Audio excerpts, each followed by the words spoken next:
मित्रांनो, मराठी आणि हिंदीचा संघर्ष आता हळूहळू वाढतच चाललाय. आता यावर निशिकांत दुबे नावाच्या खासदारानं, भाजपचा खासदार, हे विशेष आहे, हा आता बरळलाय. आता त्याच्या मते महाराष्ट्रामध्ये आहेच काय, महाराष्ट्रातील जनता त्यांच्या पैशावर मोठी होती आहे असं त्या दुबेचं म्हणणं आहे. आणि त्याचबरोबर मराठी लोक काम करत नाहीत, सगळे धंदे उद्योग वगैरे टाटा अंबानी यांचे आहेत आणि त्यांच्या पैशावर म्हणजे त्या दुबे, झारखंड, बिहारी, यूपी बिहारी लोकांमुळं महाराष्ट्र चालतोय, त्यांचा पैसा महाराष्ट्र वापरतोय असं त्याचं म्हणणं आहे.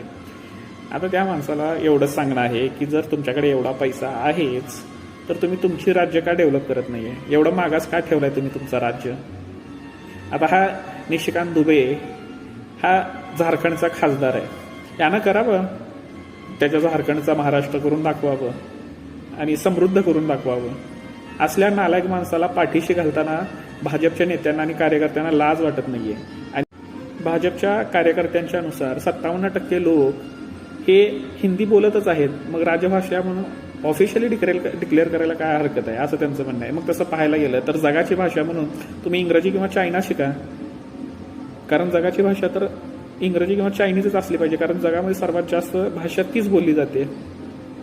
आणि आपली संस्कृती मारून टाका, आपली भाषा मारून टाका, मृत भाषा घोषित करा असंच म्हणणं आहे एकंदरीत भाजपचं.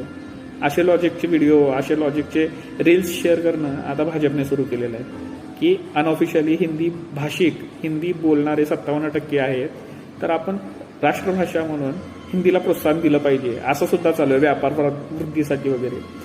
मग ह्याच लॉजिकने तुम्ही पुढे जावा आणि इंग्रजीला राजभाषा म्हणून डिक्लेअर करा, कारण जगामध्ये 25% लोक इंग्रजी बोलतात आणि त्याच्या खालोखाल चायनीज बोलतात.